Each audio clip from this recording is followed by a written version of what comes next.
Good morning, everyone. Today we have a video, and go figure, you're watching it right now, you probably could have figured that out. But I have two pins.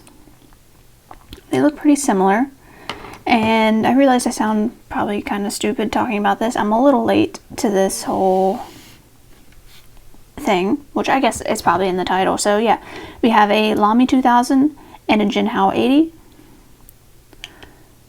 They look pretty similar. There's a bit of difference. I mean, when you have them side by side, it becomes a lot more obvious. But sometimes I'll leave the Jinhao 80 just sitting on my desk, and I'll go to pick it up thinking it's my Lami, and then I open it and I'm like, that's not it. Or as soon as I pick it up, I'm like, oh, that's lighter than it should be. So yeah, this is it. So let's take a look at each body. So we'll start with the Lami 2000. So if you're not familiar with it, we'll just take a little look over it. There is a bit of a seam. All right, you should be able to see that better now, I hope. I can get it to focus. You can see that line a bit better. So that's for the piston knob. And then we have the little silver circle on the bottom. We have that classic Lami 2000 body shape where it's a little bulbous over here, comes back down, and we have the cap. You can see on the inside of the clip, it says Germany, okay? And you can also see right here, it says Lami.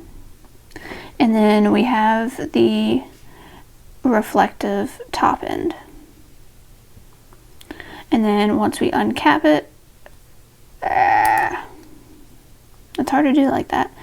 We have an ink window. We have the clutch ring. And we have a hooded nib.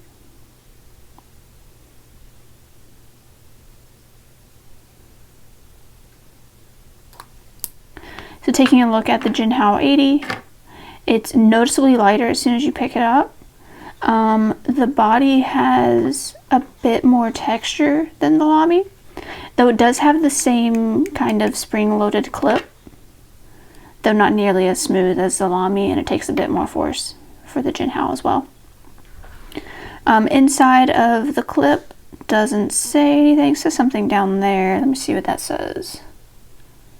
Oh, never mind. I think that's just some scratches. And then, there's no name on the clip on either side. No crease for a piston knob. And we do still have that reflective circle on the bottom. And it looks like my dog wants to say hello. It's her birthday today. Alrighty. The shape, I feel like it's not quite as bulbous as the Lami.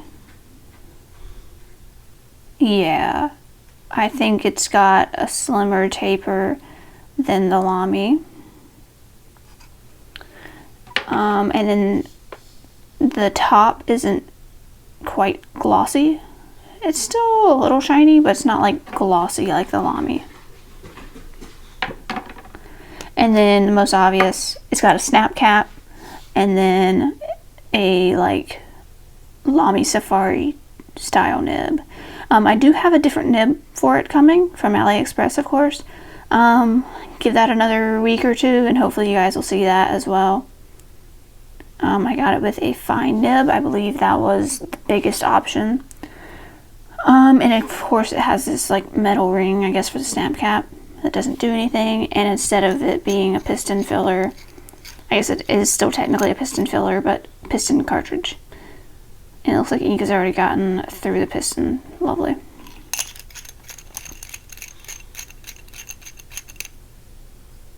So yeah, let's do a little bit of a writing sample. I will say the Jinhao didn't immediately write out of the box. It was super dry. So I did have to tune it to be a little bit wetter. I don't think I smoothed it though. I think it was good in that regard. So let's go ahead and do the Lami.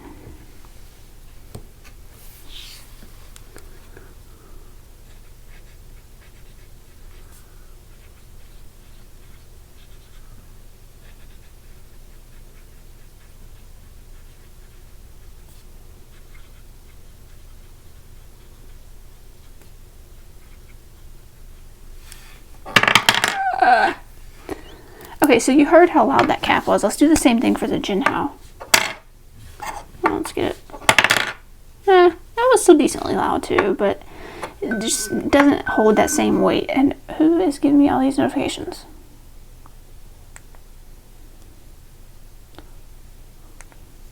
Alright, and then the Jinhao.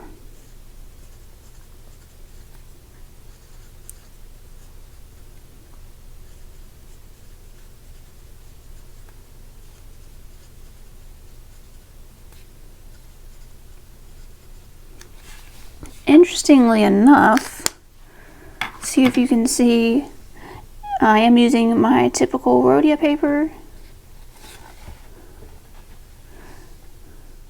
And you can see there's a bit more shading with the Jinhao. I'm guessing it's finer and scratching up the paper a little bit. And of course, I am using Rhodia like I always do, which is kind of known for having that micro shading. You can see it with the Lami where the edges just aren't quite crisp.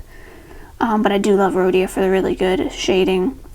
But the Jinhao is getting like actual feathering. Not great. But the actual Jinhao does write pretty dang good.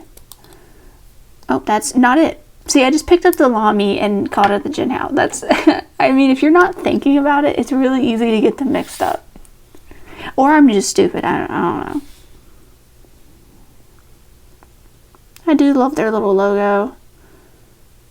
And it is neat that you can use Lami style nibs in it. Such as like the Lami Safari nib, not the 2000. So you could technically get the gold Lami Studio nib and put that in here.